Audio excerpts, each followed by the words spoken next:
Саламатсыздар ма? Бүгінгі видео кабачоктар туралы. Кабачки деген ол көп күй таңдамайтын жақсы өсімдік. Кез келген жаңа бастаған огородник еге алады. Әрі бір семьяға осындай бір дүкенде сатады, магазинде, базарда бір қораптың ішінде бір 5-6 ақ дән болады. Соның өзі бір семьяға полный жетеді. Қараңыз, мына жерде біреуі тұр, екеуі, үшеу, төртеу, және бесіншісі тұр. Және сол бесеуі ішінде 5 түрлі дән салынған ғой. Біреуінде қоңыр кабачоктар өсіп жатыр. Мынадай қоңыр болған жасыл, біреуінде ақшыл кабачоктар өсіп жатыр. Мінекей. Келесісінде сары түрі өсіп жатыр ғой. Сол бір ненің ішінде, және бір қораптың ішінде. Бұны мен алған кезде аты ескендір болды деймін. Ранний спелый, ерте пісетін сортын алдым. Соны алған жақсы, ерте пісетін сортын. Тез пісет, қиярлармен жағаласып пісіп атады. Тіпті жеп үлгере алмай атасыз. Қысқа кабачковый икра жауып тастайсыз. Балаларыңызға күнде жасап берсеңіз де таусылмайды ғой. Соны таусылмағанда беретін заты да көп емес, көп күтімді қажет етпейді дегенім. Азотный удобрение беруге болады. Азофоска егер көң салмасаңыз. Болмаса қарапайым жылдаған көңді астына салтысаңыз, бір шелектей әр түпке салсаңыз, әрқайсының астына болды, гүрлеп шыға береді. Анау жүрген асқабақтар да солай, олар азотный удобрениені жақсы көреді. Астына бір шелектен көңді араластырып топырақпен салып жіберсеңіз, суын мол қылып құйып, су беріп тұрғанды жақсы көреді бұлар. Себебі көріп тұрсыздар, жапырақтары үлкен ғой, көп суды буландырып ұшып кетеді, қияр сияқты. Сондықтан астарының үнемі суы кетпей ылғал болған жақсы, суды жақсы көреді.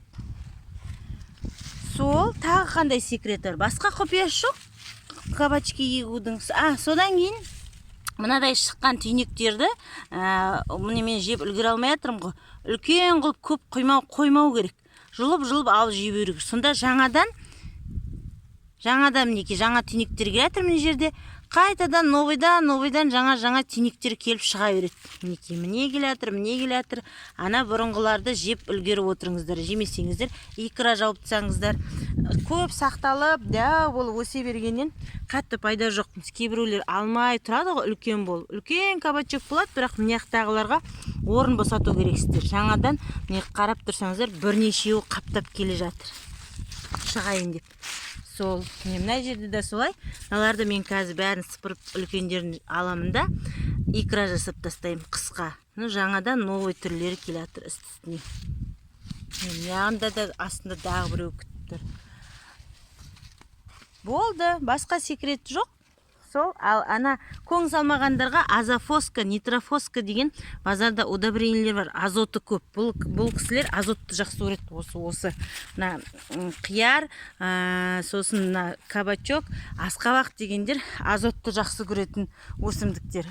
Мына помидор, ол азотты онша қатты жақсы көрмейді. Помидорға көп азот беріп жіберсе, олар жырабайт етіп, төбелері бұйратылып кететін. Мына жерде де мен байқамаппын. Төбесі ширатылып баратыр. Бұл деген сөз азоты көбейіп кетті деген сөз. Бұны сульфат калиймен дұрыстап жүруге болады. Сонда жеміс беріп, қайтадан дұрысталып кетеді. Болмаса, азотты көп жеген помидор, азотный астында көңі көп болып кетсе, жаңағыдай азотный удобрение көп болып кетсеңіз, осылай жапырағы қаптап кетеді де, жеміс беруді ұмытып кетеді. Мына жаңағы кабачоктар, олар қайта сол көңді азотты жақсы көреді. Кабачкиге ұқсайтын келесі өсімдік ол асқабақ.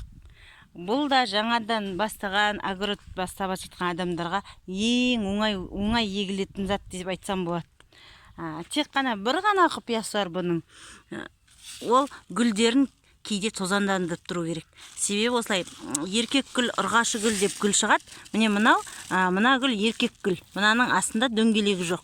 Астында дөңгелегі бар гүлдер болады. Қазір мен оларды көрсетейін тауып алсам. Мінекей. Мынау ұрғашы гүл. Мінекей. Сол ұрғашы гүлді ана еркек гүлден алып тозаңдандыру керек, ортасына осылай тозаңын шашу керекпіз, бүйтіп қағып. Неге дейсіз ғой? Ол егерде күн таңертеңсін бірден ысып кетпей болса, андай салқын күндері болып тұрса, мына аралар гүлдерден алып тозаңдандыра алады. Мына асқабақтың бір ерекшелігі, ол ыссы күнді ұнатпайды. Ыссы күні мына еркек гүлдер ауыздарын, жалғыз еркек емес, ұрғашы гүлді ауыздарын жауып тастайды күндіз. Содан аралар бұны тозаңдандырып үлгере алмай қалып жатады. Кейде солай болады. Сол кездерде қарап жүресіздер, ол кезде жаңағы еркек гүлден алып ұрғашы гүлдің үстіне қағып тозаңдандырасыздар. Ол затты қалай байқауға болады? Егерде мысалы, міне осы қазір жаңбырлы күн болып тұр бізде, иә, салқын күн. Ол күндері олар салқын болғасын ашық тұр. Ыссы күндері ол тез жабылып қалады. Оны мен қайдан байқадым дейсіздер ғой? Мен осы кабачки еккенмен бірнеше жыл болып, жаңағыдай ұрғашы гүлдердің дөңгелегі ары қарай өспей, өзіне өзі сарғайып, өліп қалады, солып қалады. Себеп ол тозаңданбай қалған. Мына жерлерде еркек гүлдер өте көп екен. Мына тұрған гүлдің бәрі еркек гүлдер. Астында түйіншегі жоқ. Со қаншама еркек гүл болған күннің өзінде де жаңағыдай күн қатты ыссы болса, ұрғашы гүлдерді тозаңдандырмай, содан ұрғашы гүлдер сөніп қалады. Міне мыналар тозаңданған гүлдер, мінекей мынаусы үстінде қурап, мына жағы үлкен болып өсіп жатыр. Мінекей мына гүл де тозаңданған гүл. Тозаңданбаған гүл бірден белгілі, мынаусы сарғайып өспей қалады. Жаңа дөңгелегі тозаңданбаса, осы табиғаттың заңы ғой, жаңа еркек гүлден тозаңданбаса, мыналар өліп қалады. Мына жерде міне асқабақ өсіп келе жатыр. Сосын тағы айтатын асқабақта бір зат, ол осындай көп плет сала береді. Және ол плеттердің бәріне су құя беруіңізге болады. Себебі олар әрқайсысы мынадай жерден, міне жердің астына тамырлар салып, өздері жерге жабыса береді. Өзіне өзі осы жерлерге жабысып өсе береді. Мынауда мен көтерсем жерге жабысып жатқан шығар, жабысып үлгермепті.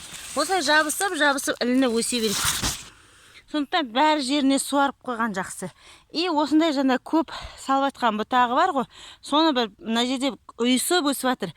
Кейде қарап тұрғаныңызды жақсы. Кейбір жерлерде жаңағыдай дөңгелегі көп болады.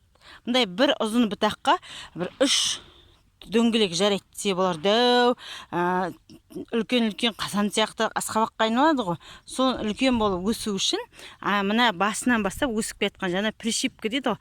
Қиып тастасаңыз болады мына жерінен бүйтіп сындырып тастауыңызға болады. Дәлше өспей қойсын.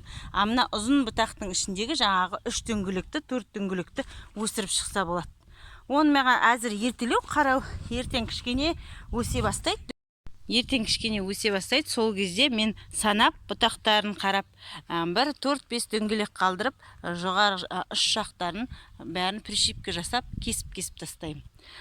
Басқа